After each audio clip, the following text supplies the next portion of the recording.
রোজি রাতে আমি বিজেপির স্বাস্থ্যিকা ভুবনেশ্বরীকে ফ্ল্যাগ তুলে দিলাম। একটু আগে শুনেছেন আমাদের অপোজিশনের যে ক্যান্ডিডেট আছে তার এখনো পর্যন্ত লিগালি স্ত্রী, তিনি বিজেপি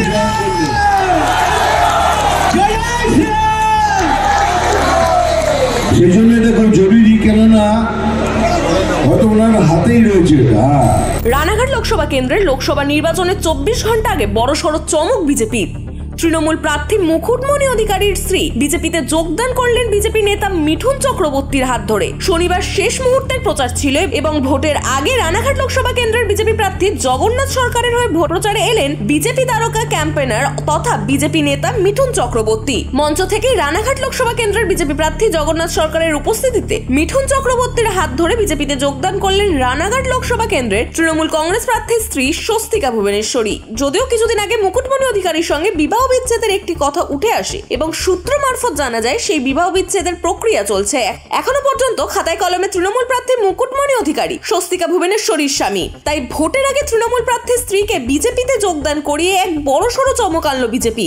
এদিন মঞ্চ থেকে স্বস্তিকা ভুবনেশ্বরী জানান যে তিনি সজ্ঞানে এবং নিজের ইচ্ছাতেই বিজেপিতে যোগদান করেছেন। মুকুটমণি অধিকারীর লিগালি রেজিস্ট্রি করা ওয়াইফ আমি, স্বস্তিকা ভুবনেশ্বরী।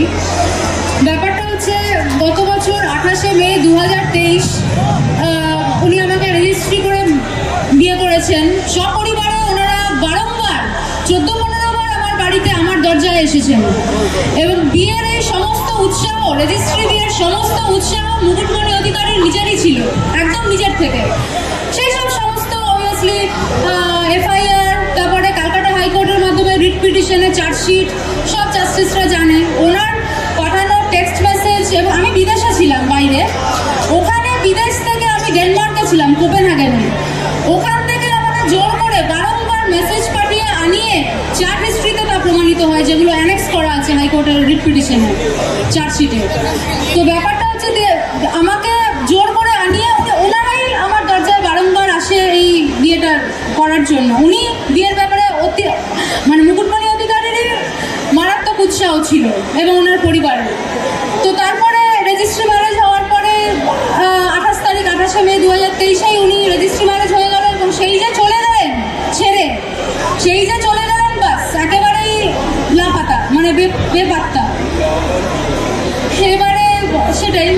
তো আপনারা মানে মুকুটমণি অধিকারী এবং তার পরিবার আমাকে এবং আমার মাকে, আমার তো বাবা নেই, ভাই বোনও নেই, আমি আর আমার মা একলাই।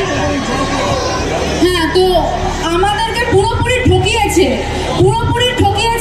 আমার এই মানে খুবই বিনম্র অনুরোধ যে আপনারা কেউ মুকুটমণি অধিকারীকে দয়া করে কোনো ভোট দেবেন না। আমার এই একদমই ভোট দেবেন না, তাহলে আপনাদেরও কিন্তু ঠকতে হবে, আমারই মতন ঠকতে হবে, ঠিক এরকমভাবেই ঠকতে হবে। আর আপনারা আমাদের এই জনদরদি, মানব দরদি আমার এই আঙ্কেল জগন্নাথ সরকার আঙ্কেল, এনাকে বিপুল ভোটে পদ্মফুল চিহ্নে ভোট দিয়ে আপনারা বিপুল ভোটে জয়যুক্ত করুন, বিপুল ব্যবধানে। তবে শেষ প্রচারের আগে নতুন চমক এনে ভোট বাক্সে অনেকটাই প্রভাব ফেলবে বিজেপি, এমনটাই মনে করছে রাজনৈতিক মহল। যদিও এই প্রসঙ্গে এখনো পর্যন্ত তৃণমূলের কোনো প্রতিক্রিয়া পাওয়া যায়নি। উনি বলবেনই, ওনার আর কিছু নেই। মুসলমানদের ভয় দেখানো ছাড়া ওনার কাছে আর কিছু নেই। কেন 10 বছর ধরে ভয় দেখিয়েছে, কিছু দেননি। মুসলমান ভাই বলতে জিজ্ঞেস করুন, যা প্রমিস করে দিয়েছে দেবেন। এবার চ্যালেঞ্জ করছি, ভোটের সময় যত কিছু বলছেন ভোটের পর দেবেন কিচ্ছু দেবেন। একদম মানে উনি যা বলছেন সব মিথ্যে। বল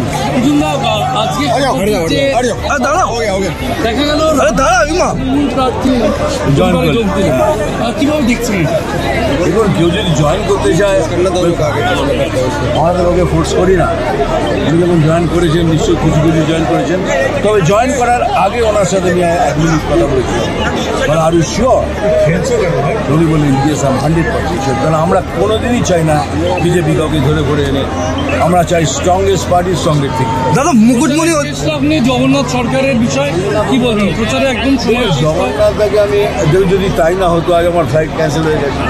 আমি 2.5 ঘন্টা ড্রাইভ করে আসছি, কিসের জন্য আসছি? একমাত্র আমার পার্টিকে স্ট্রং করা। দাদা তাকে স্ট্রং করার is a very good candidate. এইরকম ক্যান্ডিডেট আমাদের দেশে চাই, আমাদের পশ্চিমবাংলায় চাই। And if you don't do it this time we have lost. এর পরের বাংলা এত বিভৎস আকার ধারণ করবে আমরা চিন্তা করি। নদিয়া থেকে কোহেলি দাসের রিপোর্ট, বিশ্ব টাইমস। ফিরবে হুঁশ, জাগবে মানুষ।